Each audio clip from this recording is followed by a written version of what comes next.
That was actually Dean that posted that, and then I corrected him. I said Jimmy and us. Yeah, Jimmy and us as in Southpaws. Yep. And it's that bad. It is that bad. And I might just extrapolate over to the field of candidates where there's only one genuine progressive voice there as well, and we know who that is, our man Bernie. Okay. Yep.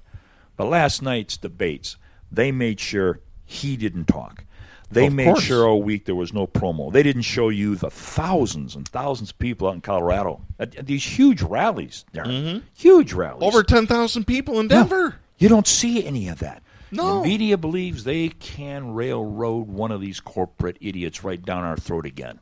Oh, well, they're going to try their damnedest, just like they did in 2016 with Hillary.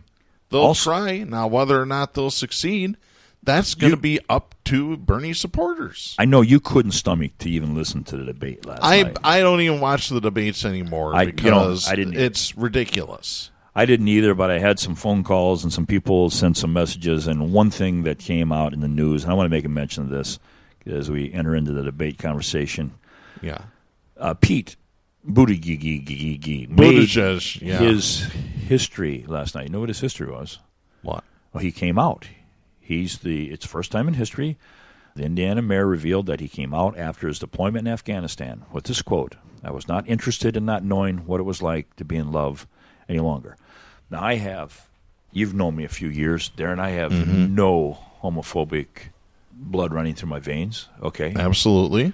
But I'm tired of the establishment candidates using calling cards for their candidacy other than issues and policy, like Bernie does. Yep. This is an ID. Don't tell me it's not. Tell me this is an ID marker. Identification politics. That's all it is. It's a popularity contest. You know, either you're a woman, I'm a woman, so that makes me the candidate that you need to vote for, or no, I came out after my deployment. I'm a person of color. You know, it's the same thing. It's identity politics, and it doesn't work anymore. There is no identity to Bernie except what he has done for people, including Biden himself last night. Bernie reached over and encouraged him. Darren, you want to mention that? You were telling me before the show. Yes, one of our longtime listeners, Mark Luxford, posted about this morning. Apparently, during the last question, as Biden was responding to it, some protesters came up and started shouting, and Biden stopped and kind of hung his head down a little bit.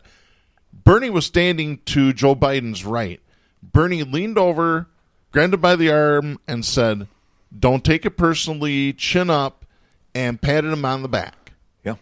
You think you'd see that behavior out of Trump? Do you think you'd see that behavior out of any other candidate? And the media is not going to highlight any of that. Instead, they're going to highlight some personal ID, like this guy's sexual. Has Bernie ever made one reference to his sexual orientation or non-sexual or anything in his personal life? No. Matter of fact, the establishment says, he needs to fan his own personal image, own personal life. He's not worried about that. He's trying to make tax cuts for the middle class. He's driving people up to Canada to get insulin when he's here on the debate floor in Detroit. Yeah. Look at the difference. Yeah, I mean, it's startling. You got to look at the issues, as we keep saying. We're going to keep hammering this. It's the issue, stupid. You got to take the knife and you got to cut into the steak to see how done it is. You have to dig deeper into the issues. It's the issues, stupid. It really is. It's the issues. Now, I know you didn't listen to the debate, Darren. Yep. But Buttigieg made this statement in his closing statement. You know, when you really Yep. The real bullseye. You got to give him the hard sell right at the end. And think about what he did. He ties his military deployment, right, somehow, that he didn't say anything there, to him coming out of the closet. They sat down in Indiana. His corporate sponsors say, "Hey, listen, man, here's the pitch we want you to throw." And they decided to put it in his closing statement. We want you to come out on national TV. But we don't want you to look like a on this. So what we're going to do is we're going to have you tie it to your military experience. He came out in his closing statement at the Democratic presidential debate on Thursday and made history. You'll make history, Pete, they said. You'll get tough on one side. You'll hit those. Can we say on the air? No, you can't. Okay, sorry. Nope. That is a word that cannot be used on FCC even though airwaves. That moniker is used to describe the pink hats, right? That is correct. Okay. They actually do not use that word on the air. They refer to the pink hats, and that's it. Okay, well, the pink hats got all hot on this. They really love this, and yet the military guy said, well, yeah, okay, he may be on the other side of the fence, but he was in the military. It was brilliant. And, Pete, you'll make history. He went about very slowly coming out with a story, and he thinks that is what's going to get him elected. And you know what? Who knows? He may have gotten a big bump out of that. Might have. I guess we'll find out when they do the analysis. And even then, if you can't trust the polls, if you can't trust them to give proper airtime to all the candidates, do you trust them with the results of the debate? But, Darren, remember last Talking week? about the media. How much coverage, how much legs did they give to Bernie's idea last week to charge corporations for the cost of welfare? I didn't see it anywhere. No, it disappeared. Yeah. These progressive things disappeared. This whole disclosure by Pete will go on and on and on and on and on. I'll tell you another mysterious disappearance. Is there still a forest called the rainforest down in the Amazon? Is it still on fire? That hasn't been reported. It disappeared completely. Not in the corporate media. Zip, it was gone. I don't get too far from the debates, but talking about the media editing of progressive issues, gone, zero, zapped. Yeah. It's not even just progressive issues. It's issues that should be important to everybody because it's life-sustaining. Folks, you need to wake up. By the way, I will give preliminary credit where credit is due, but next week NBC on the Today Show is doing a week-long about the climate crisis. Okay. So we'll see what Al Roker and Dylan Dreyer have to say about that. But you certainly won't get it on the local channels around here, not over at 8. You saw our girlfriend who came across the ocean in a boat calling for revolution here. Yeah. On this side, dodging death threats, speaking of the environment. Yeah.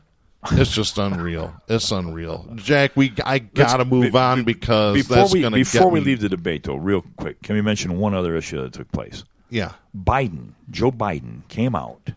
Joe had quite a response. Weird is not even strong enough to explain the explanation that Joe had to improve our legacy of racism and slavery. Biden had a radical plan for addressing the systemic racism that has defined American life for the past 400 years since slavery. Are you ready for this, Darren? Mm-hmm.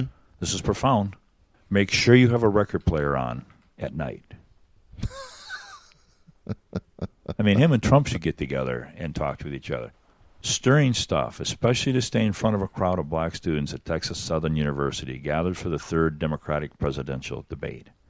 Biden had just been confronted with an old choice quote of his in which he said, "I don't feel responsible for the sins of my father and grandfather. I'll be damned if I feel responsible." That's in response to reparations, right? Mm-hmm. Biden seemed to be gesturing toward improving the home lives of black children. What? With outdated audio equipment?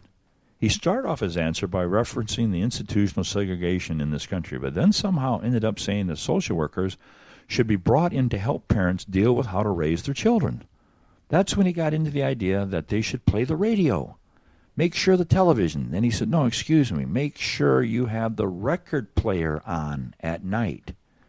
Make sure the kids hear words. This is a direct quote, Darren. Yeah. A kid coming from a very poor school or a very poor background will hear 4 fewer words spoken by the time they get there. Yes, that is what he actually said. Unbelievable. It's crazy. And people were immediately flooding Facebook. What the bloody hell was this answer from Joe Biden? That's one of them. What is he talking about? You have to wonder.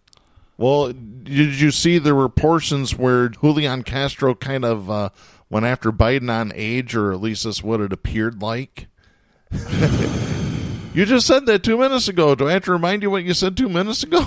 It's like, ooh. There was an audible gasp from the crowd when he went after Biden on the age thing.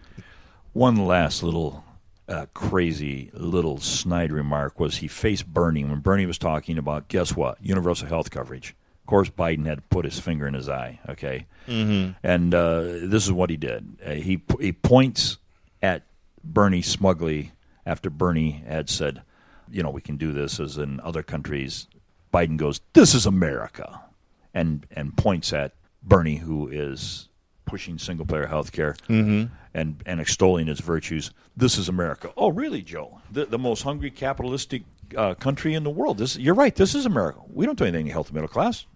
Biden's got that one right. Yeah. We can do that, Bernie. This is America." Yeah, this is America, where half of the people that file bankruptcy do so because their medical bills are too much for them. So you didn't need to know. Over half, folks. Then he lost his false teeth during the debate last night. They fell out. The last debate, he had a blood eye. His left eye was completely... Maybe he poked himself in the eye. Who knows? Bernie didn't have a chance to speak. Biden capitalized there with his teeth falling out. That was pretty much the debate last night, brought to you by Southpaws. That's the summary. Yeah. Well, we've got another summary for you. We have some good news for a change. This is by Shannon Pettypiece, Carol E. Lee, Peter Alexander, and Adam Edelman reporting for NBC News. This is dated September 10th. Out of Washington, Donald Trump said Tuesday that he had fired National Security Advisor John Bolton after a string of disagreements, removing one of the most hawkish voices in Trump's inner circle on a number of issues, including Taliban negotiations and China trade talks. Let me just stop there for a quick second. John Bolton is one of the most hawkish voices in the history of this government. No debate. Ever. Over multiple administrations. That's right. Better think about that, folks. Going back to the story, Trump announced on Twitter that he had asked for Bolton's resignation on Monday night, saying that he had, quote, disagreed strongly with many of his suggestions. "I informed John Bolton last night that his services are no longer needed at the White House. I disagreed strongly with many of his suggestions, as did others in the administration, and therefore I asked John for his resignation, which was given to me this morning," end of quote. White House spokesman Hogan Gidley said that Trump had asked for Bolton's resignation Monday night, that it was delivered Tuesday. White House Press Secretary Stephanie Grisham said Trump and Bolton had not spoken on Tuesday. Bolton himself said in a tweet that he had offered to resign Monday night and that the president had said in response that they would, quote, talk about it tomorrow. Here's what Bolton wrote to NBC News via text. Quote, "I offered to resign last night. He never asked for it, directly or indirectly. I slept on it and resigned this morning." End of quote. He denied reports that he and Trump had gotten into a heated argument Monday night over the president's plan to host Taliban leaders at Camp David. Some National Security Council officials were caught off guard by Bolton's firing, learning about it only when it flashed on TV screens. Reports over the weekend that Bolton and Vice President Mike Pence disagreed with Trump's Camp David plan were the last straw for Bolton, that according to two people familiar with the matter. On Monday, Pence tweeted that the stories were fake, but Bolton did not, and that, according to the officials, upset Trump. One person familiar with the breakdown between the two men said Trump didn't want Bolton attending the UN General Assembly in New York with him later this month. Asked if the disagreement over the Taliban talks led to Bolton's dismissal, Grisham said, quote, that there was no final straw. There were several issues they had policy disagreements, end of quote. But speaking on the condition of anonymity, one official said Afghanistan broke open the bottom of the bag in a relationship that had been eroding. Another official confirmed the sharp disagreement over the Afghanistan deal was the final issue that ruptured the relationship. Bolton, known as a fierce infighter, had few loyal allies internally. He had clashed with many senior members of the administration at times, including Pence and Secretary of State Mike Pompeo. But he could also build alliances when needed. He worked closely with Pence on multiple issues, including efforts to replace Venezuelan leader Nicolas Maduro, and aligned with Pompeo on encouraging a hardline stance on China, again, that according to a former administration official. He was one of the loudest hawks inside the West Wing, perpetually skeptical of the country's adversaries and unafraid of the prospect of military conflict. Few others in the upper ranks of the administration were as deeply versed in the nuances of foreign policy, a void that Pompeo will now have an outsized role in filling, particularly when it comes to Iran, China, and Venezuela. Again, that according to the former official. Most recently, the two had sparred over Trump's desire to have leaders of the Taliban visit Camp David in the days before the anniversary of the September 11th, 2001 terrorist attacks to finalize peace talks. The idea was strongly opposed